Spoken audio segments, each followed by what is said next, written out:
सांख्यिकी स्वयंसेवकों और संविदा कर्मियों से जुड़ी एक बहुत बड़ी खबर बता रहे हैं कि सांख्यिकी स्वयंसेवकों और संविदा कर्मियों का जो मानदेय बढ़ाने की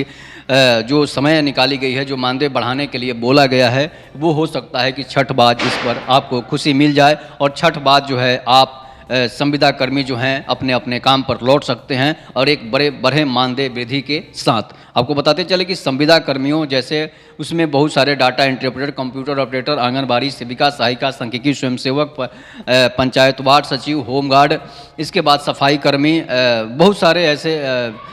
पद हैं जिसमें संविदा कर्मियों के लिए निश्चित किया गया है उन्हें का मानदेय बढ़ सकता है। सभी लोगों को छठ बाद खुशखबरी मिल सकती है और ये खुशखबरी जो है दिवाली से भी ज़्यादा छठ के बाद की खुशी जो है वो देखने को मिलेगी, जिसमें संविदा कर्मियों की पेमेंट बढ़ेगा, उनकी नौकरी का समय बढ़ेगा। हो सकता है कि उनकी नौकरी जो है 60 साल कर दी जाए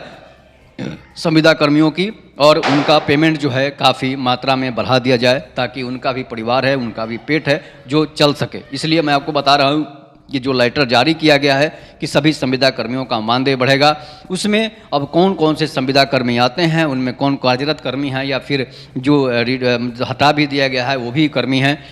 अब ये समय बताएगा, जब लिस्ट जारी होगा उसमें पता चलेगा कि किन किन संविदा कर्मियों का काम जो है छठ के बाद हो सकता है, किन किन संविदा कर्मियों का मानदेय बढ़ेगा, किन का नहीं बढ़ेगा, किन को किस तरह से रखा जाएगा, किन को संविदा कर्मी में जोड़ा जाएगा। ये आने वाला समय बताएगा, जो छठ के बाद ये खुशखबरी आपको मिलेगी। इसलिए मैं आपको बता रहा हूँ कि जिस तरह से ग्रामीण विकास विभाग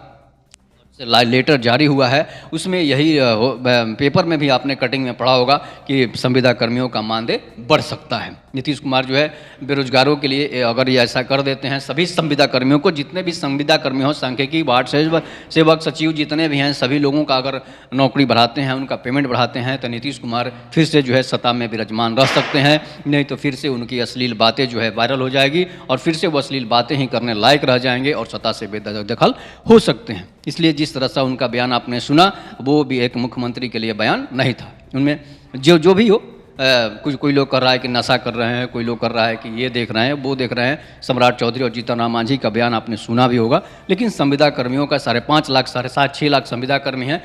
अगर उनका काम होता है तो एक बड़ा वोट बैंक जो है, कोर वोटर जो है बेरोजगारों की नीतीश कुमार के पक्ष में हो जाएगी। तो एक तो शिक्षक हैं जिनके शिक्षकों की संख्या 7-7.5 लाख हो जाएगी बहाली के बाद। इस बहाली के बाद जो 1,20,000 के करीब फिर से बहालियाँ निकाली जाएगी, उसके बाद जो है बिहार सरकार एक मजबूत स्थिति में हो जाएगी और तेजस्वी यादव और नीतीश कुमार की फिर से सरकार बन सकती है। लेकिन 5.5 लाख, 7.5 लाख जो संविदा कर्मी हैं उनका काम सरकार अगर नहीं करती है तो फिर से समझिए कि सरकार